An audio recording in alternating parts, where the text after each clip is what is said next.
Bienvenidos al 67º episodio de Lejano Este. Desde Tailandia os habla hoy Adrián Díaz, consultor de desarrollo de negocio en Asia.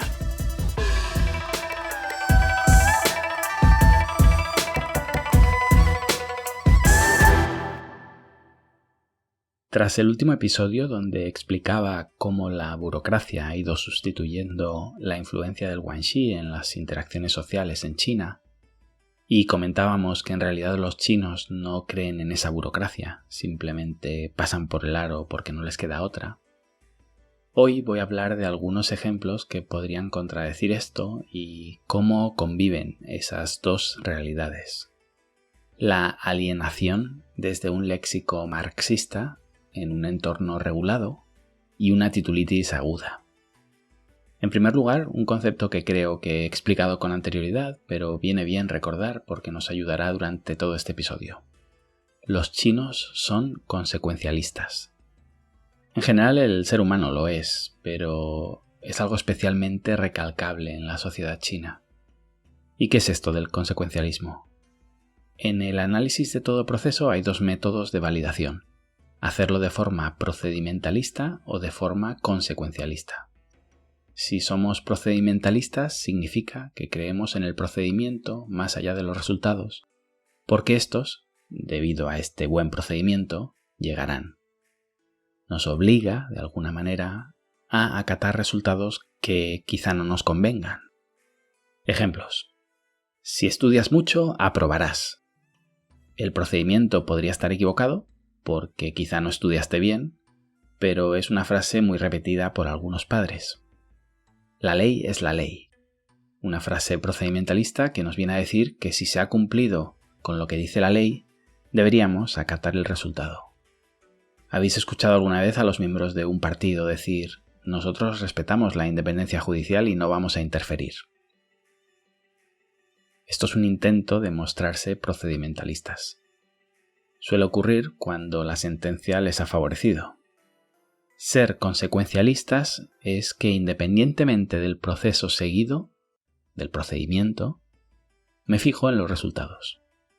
Da igual si estudiaste o copiaste. Lo importante es que sacaste la oposición, diría un consecuencialista. Bueno, no solemos mostrarnos consecuencialistas porque no suele ser políticamente correcto. En este caso no lo diríamos, quizá lo pensaríamos. Cuando nos cuelan en una cola o abren un nuevo mostrador y el guardia de seguridad nos hace pasar los primeros, muy pocas veces ponemos en duda el procedimiento. En ese momento somos consecuencialistas. Cuando llevamos una hora esperando, está a punto de tocarnos y abren otra cola y la persona que acaba de llegar se pone a nuestro mismo nivel, ahí somos muy procedimentalistas. Ponemos en duda el proceso por el cual el guardia ha elegido quién debía unirse a esa nueva cola. Un partido político que se queja de una decisión judicial es consecuencialista. Es decir, si el resultado no es el que espero, es que el procedimiento estaba mal. El entrenador de fútbol que dice: yo no hablo de los árbitros, hay que dejarlos trabajar, se propone procedimentalista. Es decir, me beneficien o me perjudiquen, el sistema es justo y lo acato. Cuando ese mismo entrenador pierde y se queja de los árbitros, se está revelando como un consecuencialista. Me han perjudicado, ergo, el procedimiento, en este caso las reglas del fútbol o la designación arbitral o lo que sea, es erróneo. El deporte, y en especial el fútbol, es el paradigma perfecto, no solo en este tema del arbitraje, sino por ejemplo en el planteamiento táctico. Hay quien sostiene: yo quiero que mi equipo juegue bien, los resultados llegarán, procedimentalistas, y hay en cambio quien dice: yo mientras gane a mi rival, me da igual que sea en el minuto de descuento y con un penalti injusto. Bueno, espero que quede más o menos claro el concepto. Bien, pues como os decía, la sociedad china es muy consecuencialista. Paréntesis, no digo que todo el mundo sea así, no niego que haya excepciones, no hace falta que repita siempre esto, pero China es un continente, generalizar es incorrecto, somos conscientes. Para intentar evitar que vuelva a salir un episodio de 40 minutos, simplifico, generalizo y seguramente seré injusto, pero como en todos los libros políticamente correctos que he leído sobre China no venía esta información, y me ha servido, y me sirve en mi día a día, aquí os la comparto. Y a ver, no solo son consecuencialistas, pero son muy consecuencialistas. Eres rico, ergo eres inteligente. Hace tiempo me entrevistaban en el podcast de la Entrepreneur Organization y me decía el director del programa, un consultor de éxito que da TED Talks y trabaja con CEOs de las primeras empresas del mundo, que cuando da una charla en China no le escuchan, porque él es una persona pobre que viene a dar lecciones a un rico. Entre comillas lo de pobre, claro, es un tipo tremendamente exitoso. Claro, comentaba, es una locura. Yo he triunfado en la vida, pero estoy intentando explicarle a una persona que tiene un yate de 60 metros cómo mejorar la suya. Y no me dan pie a ello. Y muchas veces ni siquiera sirve mostrar logros inmateriales, porque eso supondría tener que razonar sobre la fuente de valoración que lo acredita como logro. Para escanearte de una forma rápida y poder ubicarte en la carpeta correcta de mi cerebro, es más fácil cuantificar lo material. Enumera tus posesiones y mediré la eficacia de tus palabras. Más sobre consecuencialismo. No es esencial que haya amor en tu matrimonio. Lo fundamental es que hayas encontrado a un buen marido o a una buena esposa, que tengas tu hijo. Lo digo en singular todavía porque en nuestra mente aún no nos despegamos de aquella imposición del hijo único. Todo tiene sus derivadas, claro. ¿Qué significa bueno cuando hablo de un buen hijo? Estudios universitarios, marca del coche que conduce, posición social u oficio de su mujer. Un buen marido, lo que os decía, alguien que ha triunfado en la vida. Profundizar ahí, en lo de qué es triunfar, es optimizar una hoja Excel. Todo es cuantificable. Esto resulta esencial no solo para entender este episodio, sino en general a los chinos. En cuanto nos alejamos de la álgebra, todo pasa a ser subjetivo, indemostrable, opinable y por lo tanto inexacto. Da pie a error. De hecho, fijaos, álgebra viene del árabe al-jabru, que significa reducir, simplificar un concepto hasta poder cotejarlo. Y el chino es esa persona que te mira y te resume. Suena todo muy crudo, extremadamente pragmático y quizá, como lo cuento, parezca que hablo de una sociedad sin pasión, pero os diría que con el tiempo, habiendo conocido las dos culturas, hay partes de esta que me parecen muy interesantes, hasta saludables, he aprendido a valorarlas y no pocas veces me he planteado si algunas de estas costumbres, actitudes, etc., son las de una sociedad que vive en el pasado y en algún momento nos igualará, o por el contrario, son el futuro que nos espera. Estudiando este consecuencialismo llegamos a otro término que nos proporciona algo de luz para entender su fundamento: la asimetría en la información. Este es un concepto muy trillado en economía y, a mi juicio, muy poco usado en sociología. El ejemplo típico de información asimétrica es cuando vas a vender un vehículo de segunda mano. Existe una asimetría en la información porque tú vas a decir que tu coche ha dormido siempre en garaje y lo has tratado muy bien, pero el comprador no puede saber si le estás mintiendo o no. Otro ejemplo muy común es el de los seguros de vida. Habitualmente contratas un seguro cuando ves un posible riesgo, pero obviamente no lo explicas. Las aseguradoras intentan lidiar con esa asimetría en la información para descartar a los sujetos con una vida más temeraria, aunque en sus cálculos cuentan que se les va a colar un porcentaje de ellos, pues resulta inevitable. Es lo que se llama selección inversa. Son los peores clientes posibles los que buscan un seguro más frecuentemente. Bien, no entro más en esto. Los chinos, debido a la barrera cultural, que es bidireccional, no penséis que nosotros no les entendemos a ellos, pero ellos sí nos entienden, o que los occidentales no son capaces de calcular la edad de un chino, pero ellos sí notan los rasgos que nos delatan. No, estamos en las mismas. Ellos no saben cuándo algo es de calidad o no lo es, cuando alguien es un experto con prestigio y cuando no. De la misma manera que nosotros no sabemos quién es el campeón chino de ping-pong, y antes de Google cualquier chino podía llegar a España vendiéndonos la moto, incluso en la era de Internet continúa sucediendo, los chinos no saben si ese doctor tan prestigioso de Serbia en realidad lo es, o esa startup portuguesa es tan interesante como parece para invertir. Si a nosotros ya nos cuesta, imaginad si agregamos la barrera cultural. Pues bien, de la misma manera que con los tests o con las mascarillas o con cualquier otro producto, nosotros tiramos de controles de calidad y otras herramientas para lidiar con esa información asimétrica y descubrir si nos la están colando, si hay alguna trampa oculta o algo que a simple vista no se detecta. Fijaos que el control de calidad es lo que hacen algunas aseguradoras para hacerte un seguro. Un testeo médico es lo mismo. Una revisión profunda para reducir esas asimetrías y negociar ya con más igualdad en la información. Pues eso mismo les pasa a ellos. ¿Y cómo lo solventan? Con acreditaciones. Si en el episodio anterior hemos defendido que los chinos no creen en la burocracia, las certificaciones y todos esos papelitos que te dicen quién eres y lo que vales, ¿por qué nos los piden a nosotros? Primero, porque no tienen cómo juzgarnos, y segundo, porque saben que nosotros sí creemos en ello. Cuando no cuentas con un modo efectivo para valorar algo, lo que buscas es alguien que lo haya juzgado previamente. Con un título has sido prevalidado, preseleccionado. Alguien más ha realizado un trabajo de investigación sobre ti, te ha valorado y has aprobado. Esto funciona en muchas facetas de la vida. Tendemos a valorar las cosas, ideas, personas que han sido validadas previamente por otros. Por eso un bar lleno es más atractivo que uno vacío. Pensamos que la gente que hay ahí dentro tiene una información que nosotros quizá no tenemos. Por eso cuando la bolsa empieza a caer, todo el mundo vende. Porque piensas que los demás saben algo que tú no sabes. También cuando vemos a un chaval rodeado por dos chicas, tiene más opciones de ligar con una tercera que un tipo solo en la barra. Porque para la tercera chica hay dos que han preseleccionado a uno de ellos. Y como de salida tengo una información asimétrica con ambos, prejuzgo que el que está rodeado es más sociable, tiene conversación, no genera rechazo. Al menos tengo unos datos previos. Creo que se entiende.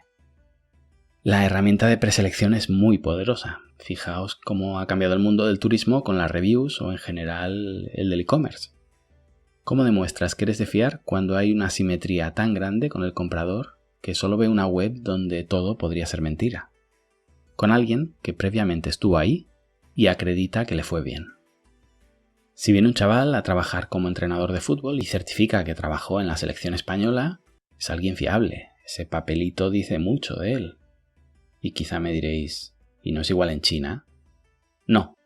Bueno, todo va cambiando, pero hace unos años, no muchos, ya estaba yo en China, ya en un papel que dijera que habías trabajado en la selección nacional. Es que los propios jugadores de la selección de fútbol china estaban ahí porque sus papás pagaban para que jugaran. ¿Veis la diferencia?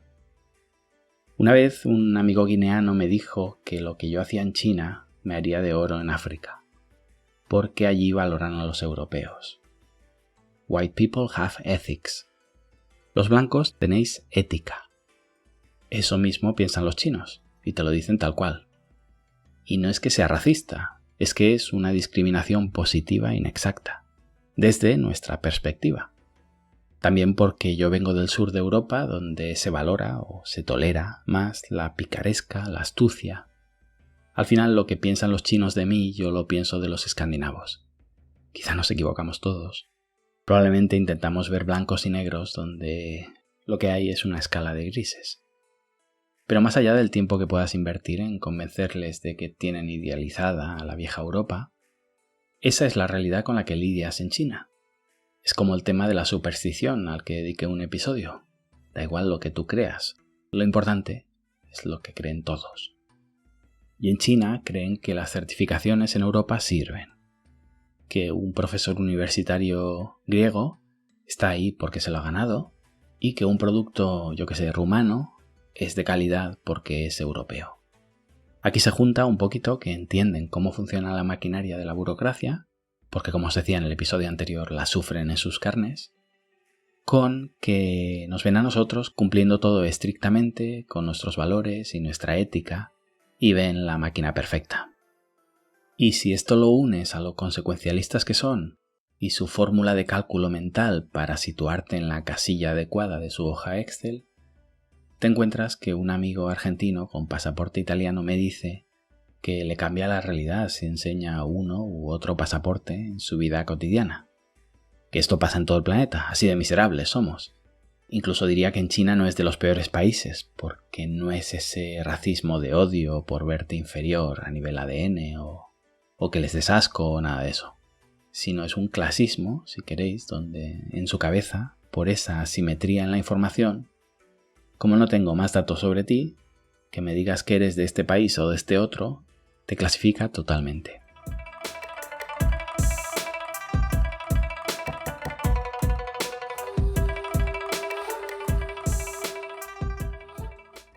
Suele decirse que China es una sociedad meritocrática. De hecho, más allá de la corrupción en el partido, un tema muy trillado y demasiado básico para los que intentéis profundizar, cuando indagas un poquito más, descubres que los ascensos, el progreso de un político es extremadamente meritocrático, algo que sorprende gratamente. Pero, de nuevo, si sigues rascando, no en esos ascensos, sino en general en la sociedad china, descubres que el término meritocracia es enrevesado. Porque el mérito se lo damos al que pasa el examen, no al que domina la materia. Que asciende el político que sabe salir en la foto de los éxitos y ocultarse en la de los fracasos. Que el mérito se lo otorgamos al producto certificado y no necesariamente al que funciona. Al final, para hablar fácil, podemos decir que es un país meritocrático. Pero si exponemos a debate qué es lo que consideramos un mérito, cuando entiendes de dónde vienen, el consecuencialismo chino, su clasismo, su cálculo continuo, y enhebras todas esas ideas, llegas a un término que engloba muy bien todo lo que estamos comentando. ¿Son en realidad meritocráticos? ¿O esa burocracia que les abruma los convierte más bien en credencialistas? Entendiendo como credencial algo que te acredita. Ya sea un título, en el asunto de un catedrático canadiense, o un descapotable, en el caso de tu cuñado chino. Fijaos en la bipolaridad de estas credenciales y lo que valida y lo que no en función a si hablo de dentro o de fuera de China.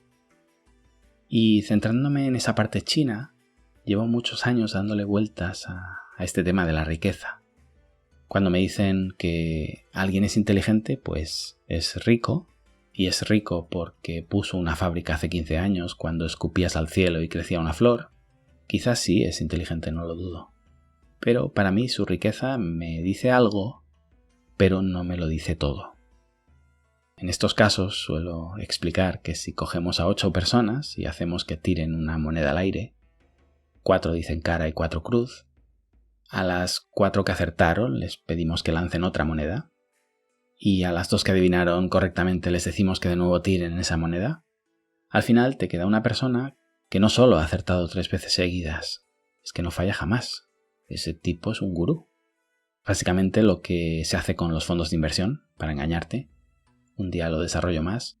Pero si pensamos que alguien es inteligente porque montó un bar y le fue bien, imaginad si montó un bar, triunfó, con ese dinero invirtió en pisos en Bulgaria y le fue bien, y con lo que ganó compró bitcoins y duplicó su dinero. Es posible que ese tipo sea un genio o que eventualmente esa persona tenga un 50% de posibilidades de acertar en su próximo negocio. Quizá algo más porque tiene mucha experiencia o puede que algo menos porque tiene un ego infalible que lo vuelve temerario. No hay nada que me dé más miedo cuando me proponen un negocio que un socio que no ha fracasado jamás. En China, esa persona que ha acertado 3 veces en el cara o cruz es un gurú incontestable y cualquier ciudadano chino le prestaría sus ahorros sin dudarlo. Aunque en la próxima ocasión, en la que lance la moneda al aire, siga teniendo un 50% de posibilidades de acertar. Eso es el consecuencialismo chino en su máxima expresión. Me importa cero en qué consiste el procedimiento de lanzar la moneda, lo único que sé es que este tipo es capaz de predecir el resultado. Y le he visto hacerlo ya 3 veces. Estoy perdiendo el tiempo no apostando por él. Más ejemplos de cómo los chinos no creen en la burocracia dentro de su país, pero sí fuera. En el proyecto Made in China 2025, donde colaboró, uno de nuestros objetivos es premiar a los mejores estudios de diseño. La idea del programa es mejorar los productos que se fabrican en China y que en un horizonte simbólico, en el año 2025, se deje de hablar del Made in China como productos baratos, malos, etc. Pues bien, se dotó un fondo para premiar a estos estudios, pero claro, volvemos a la información asimétrica. ¿Cómo sé si un estudio de diseño o un diseñador es bueno? Fijaos que si me sacan de mi hoja Excel donde todo es cuantificable, o me llevas al arte, me pierdo. Porque como os decía, es algo subjetivo, y todo lo subjetivo es opinable. Bueno, pues como no tengo manera de cuantificar esa supuesta calidad, voy a buscar a un tercero que haya hecho una preselección. Alguien que me ayude a elegir porque ya pasó por ahí. ¿Y quién podría ayudarnos en esta tarea? Los galardones. Un estudio con muchos premios de diseño es un estudio acreditado. Y este es un ejemplo sensacional del consecuencialismo, credencialismo y lo que os decía, esa dualidad entre lo que pienso con lo de dentro y con los de fuera de China. Voy a recompensar económicamente a los estudios más premiados, pero como en China nos conocemos, como sabemos que aquí las certificaciones dicen muy poco y si te doy 1.000.000 de renminbis por cada premio que ganes, te vas a ir a los jueces y vais a negociar mitad y mitad, el gobierno de Beijing decidió premiar a los estudios que consiguieran galardones alemanes. En concreto 2, el Red Dot y el IF. Es decir, los chinos, con dinero chino, recompensamos económicamente a los estudios chinos que hayan sido premiados, pero como no nos fiamos de los premios chinos que existen, vamos a hacer que esa preselección la hagan desde Alemania. Es sensacional, porque saben, o mejor dicho, piensan, que los jueces alemanes son incorruptibles y que esa preselección será correcta, justa. Cuando alguien ponga en duda lo que explicaba en el episodio anterior, por favor, le explicáis este ejemplo. De repente cuando vas a un estudio de diseñadores, me ha tocado ir a muchos, ves toda la pared repleta de premios Red Dot y IF, y en el trastero guardan todos los premios que han recibido en China. Porque conocemos la burocracia en China, conocemos cómo saltárnosla, pero si estoy acreditado por los alemanes, esa es una credencial válida. La semana pasada viví otro caso fabuloso. Me contactan en uno de esos hubs donde colocamos a estas empresas de diseño y me dicen que están creando otro de programación.